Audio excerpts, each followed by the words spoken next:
السلام علیکم۔ آج ہمارا قضیہ یعنی انالیسز لیگ آف نیشنز کی موضوع پر ہے۔ دیکھیے، انٹرنیشنل ریلیشنز اور یورپین ہسٹری کے سبجیکٹ میں یہ CSS اور PMS ایگزامز کے لیے ایک بے حد اہم ٹاپک ہے۔ اس پر جو کمانڈ حاصل کر لیتا ہے وہ یقیناً امتیازی نمبر سکور کر سکتا ہے۔ تو ہمارا جو بنیادی سوال ہے اس پوری ڈسکشن کا وہ یہ ہے، کیا صرف مثالی نظریات، کیا بہترین اصول جنگوں کو روکنے کے لیے کافی ہو سکتے ہیں؟ لیگ آف نیشنز اصل میں پہلی جنگ عظیم کی اس خوفناک تباہی کے بعد اسی سوال کا جواب ڈھونڈنے کی ایک بہت ہی سنجیدہ کوشش تھی۔ اس پورے انالیسس کو ہم ان 6 حصوں میں دیکھیں گے۔ یہ ترتیب آپ کے لیے بہت ضروری ہے تاکہ آپ اہم پوائنٹس کو سمجھ سکیں اور اپنے نوٹس کو بہترین طریقے سے سٹرکچر کر سکیں۔ تو چلیے اس کا آغاز کرتے ہیں۔ اوکے، تو ہمارا پہلا سیکشن ہے اے ورلڈ ان کرائسس۔ یہاں ہم یہ سمجھیں گے کہ لیگ آف نیشنز کا جو تصور تھا، جو آئیڈیا تھا، وہ پہلی جنگ عظیم کی راکھ سے پیدا ہوا۔ یہ اس عالمی تباہی کا ڈائریکٹ ریاکشن تھا جس کی تاریخ میں پہلے کوئی مثال نہیں ملتی تھی۔ یہ ٹائم لائن ہمیں اس کا پورا ہسٹوریکل کانٹیکسٹ یعنی تاریخی پس منظر بتاتی ہے۔ دیکھیں، 1914 سے 1918 تک کی جنگ نے یورپ کو برباد کر دیا اور یہ ثابت کر دیا کہ پرانا الائنس سسٹم فیل ہو چکا ہے۔ پھر 1919 میں ٹریٹی آف ورسائے کے ذریعے لیگ آف نیشنز کو باقاعدہ طور پر بنایا گیا اور 1920 میں اس نے جنیوا میں اپنے ہیڈ کوارٹرز سے کام شروع کر دیا۔ آپ آتے ہیں اپنے دوسرے سیکشن کی طرف، دی لیگز گرینڈ ڈیزائن۔ یہاں ہم اس آرگنائزیشن کے اس پرعزم ڈھانچے اور مقاصد کا جائزہ لیں گے جن کو مستقبل میں عالمی تنازعات یعنی گلوبل کانفلکٹس کو روکنے کے لیے ڈیزائن کیا گیا تھا۔ یہ امن کے لیے ایک بلو پرنٹ تھا۔ اس پوری تنظیم کی جو روح تھی، جو اس کا مرکزی تصور تھا، وہ تھا کلیکٹیو سیکیورٹی۔ اس کا مطلب بالکل صاف تھا۔ کسی ایک ممبر ملک پر حملہ سب پر حملہ سمجھا جائے گا اور ساری ریاستیں مل کر اس کے خلاف کھڑی ہو جائیں گی۔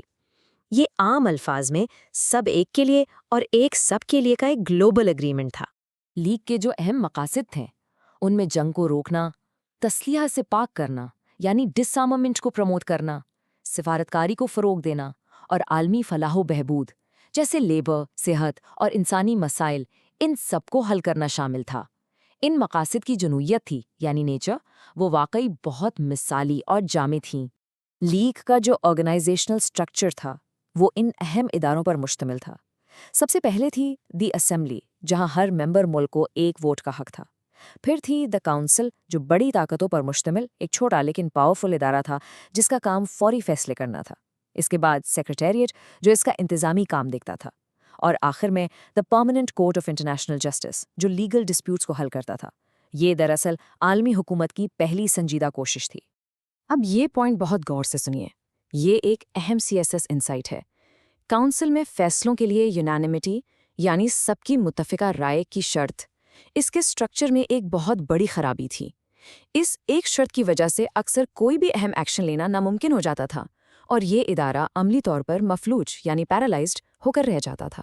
یہ پوائنٹ آپ کے انالیسز میں ضرور ہونا چاہیے۔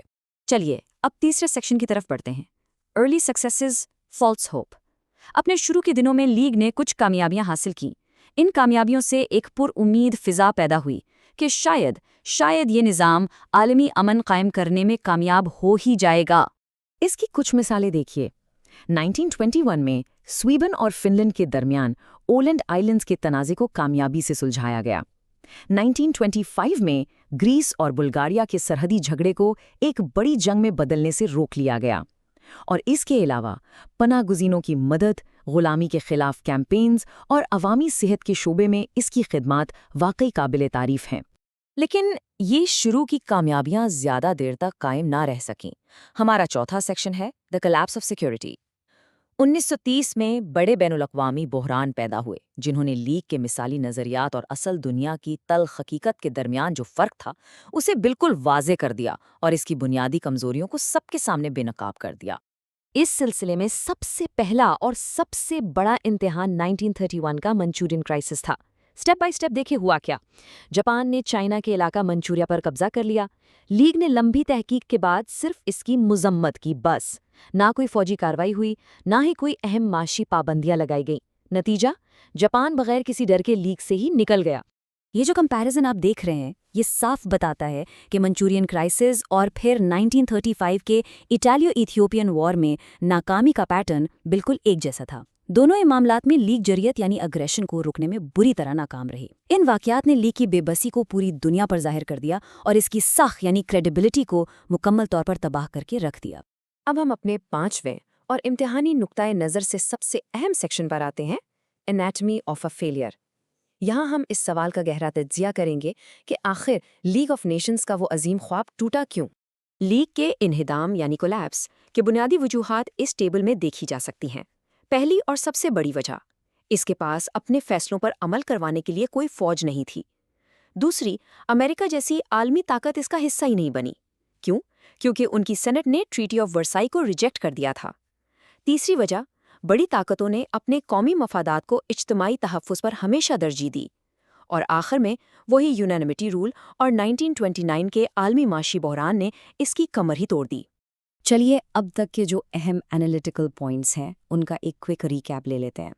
لیگ آف نیشنز ایک عظیم نظریہ تھا، اس میں کوئی شک نہیں، لیکن اس میں شروع سے ہی اسٹرکچرل خامیاں تھیں۔ وہ منچوریا اور ایتھیوپیا جیسے اہم امتحانات میں فیل ہو گئی۔ امریکہ کا شامل نہ ہونا ایک قاتل ضرب ثابت ہوا۔ اس لیے اس کی میراث یعنی لیگیسی حفاظتی ناکامی اور انسانی کامیابیوں کا ایک پیچیدہ امتزاج یعنی کمپلیکس مکس ہے۔ اور اب ہم اپنے آخری سیکشن دی انڈیورنگ لیگیسی میں اس بات کا جائزہ لیں گے کہ لیگ کی ناکامی کے باوجود اس نے آنے والے وقت کے لیے ایک بہت اہم بنیاد ضرور رکھی۔ اسے مکمل ناکامی کہہ دینا شاید تاریخی انصاف نہیں ہوگا۔ اپنی ناکامی کے باوجود لیگ نے دنیا کو عالمی حکمرانی کا ایک اہم فکری تصور دیا۔ اس نے یونائٹڈ نیشنز کے لیے ایک ادارتی خاکہ یعنی انسٹیٹیوشنل بلو پرنٹ فراہم کیا، جس نے لیگ کی غلطیوں سے بہت کچھ سیکھا۔ اس نے بین الاقوامی گفت و شنید کے لیے ایک مستقل پلیٹ فارم بنایا اور سب سے بڑھ کر یہ سبق سکھایا کہ دنیا کو ایک زیادہ مضبوط ادارے کی ضرورت ہے جس کے پاس اپنے فیصلوں کو نافذ کرنے کی طاقت یعنی انفورسمنٹ پاورز ہوں۔